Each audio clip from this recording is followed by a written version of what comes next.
పిల్లల బ్రెయిన్ షార్ప్గా ఉండాలా, ఇంటెలిజెంట్గా ఉండాలా, క్లాస్లో చాలా యాక్టివ్గా ఉండాలా, ఏ ప్రాబ్లమ్నైనా లాజికల్గా సాల్వ్ చేయాలి అని అంటే ఫుడ్ ఐటమ్స్తో పాటు ఈ 8 విటమిన్స్ ఉండేలాగా చూసుకోండి. ఒమేగా ఫ్యాటీ 3 యాసిడ్స్ చాలా చాలా ఇంపార్టెంట్. ఒమేగా ఫ్యాటీ 3 రిచ్ ఉన్న ఫుడ్ ఐటమ్స్లో ఫ్లాక్స్ సీడ్స్ ఒకటి, ఫిష్ అంటే సాల్మన్ ఫిష్ లాంటివి ఇవ్వాలా, దాని తర్వాత వాల్నట్స్. ఇందులో ఒమేగా ఫ్యాటీ 3 యాసిడ్స్ ఎక్కువ ఉండడం వల్ల బ్రెయిన్ డెవలప్మెంట్ బాగా అవుతుంది. దీంతో పాటు 8 ఫుడ్ లిస్ట్ అనేది నేను చెప్తాను. ఒకటి వాల్నట్ చెప్పేసా. నెంబర్ 2 వచ్చేసి ఎగ్స్. దీంట్లో గుడ్ ఫ్యాట్స్ ఉంటుంది, కోలెన్ అని ఉంటుంది, దానివల్ల బ్రెయిన్ హెల్త్ కిడ్స్ కి బాగా ఇంప్రూవ్ అవుతుంది. నెంబర్ 3 వచ్చేసి బ్లూబెర్రీస్. దీంట్లో యాంటీ ఆక్సిడెంట్స్ ఫుల్ గా ఉంటాయి, ఇది బ్రెయిన్ సెల్స్ ని ప్రొటెక్ట్ చేస్తుంది, దానివల్ల ఫోకస్ అనేది బాగా ఇంప్రూవ్ అవుతుంది. 4 వచ్చేసి పాలకూర. పాలకూరలో ఐరన్ అండ్ విటమిన్స్ బాగా ఉంటాయి, ఇది దీనివల్ల బ్రెయిన్ ఫంక్షన్ బాగా ఇంప్రూవ్ అవుతుంది అండ్ ఎనర్జీ లెవెల్స్ కూడా ఇంప్రూవ్ అవుతాయి. సో 5వ వచ్చేసి సాల్మన్ ఫిష్. దీంట్లో DHA అని ఉంటుంది, ఒక type of omega 3 fatty acids అనమాట. ఇది లర్నింగ్ పవర్ ని, మెమొరీ పవర్ ని చాలా బాగా ఇంప్రూవ్ చేస్తుంది.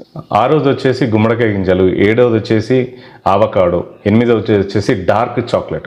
దీంట్లో యాంటీ ఆక్సిడెంట్స్ ఉంటాయి, ప్లస్ మంచి హెల్దీ ఫ్యాట్స్ ఉంటాయి, దీనివల్ల బ్రెయిన్ హెల్త్ కి చాలా మంచిది, మెమరీ పవర్ పెరుగుతుంది, దాని తర్వాత ఎనర్జీ లెవెల్స్ కూడా బాగా యాక్టివ్. ఫుడ్ ఐటమ్స్ తో పాటు ఈ 8 విటమిన్స్ ఉండేలాగా చూసుకోండి. ఒకటి వచ్చేసి B12, 2వది వచ్చేసి B6, 3వది వచ్చేసి విటమిన్ D, 4వది వచ్చేసి విటమిన్ E, 5వది వచ్చేసి ఒమేగా ఫ్యాటీ 3 యాసిడ్స్, అది ఆల్రెడీ చెప్పుకున్నాం. 6వది వచ్చేసి ఐరన్, 7వది వచ్చేసి మెగ్నీషియం అండ్ 8వది వచ్చేసి జింక్.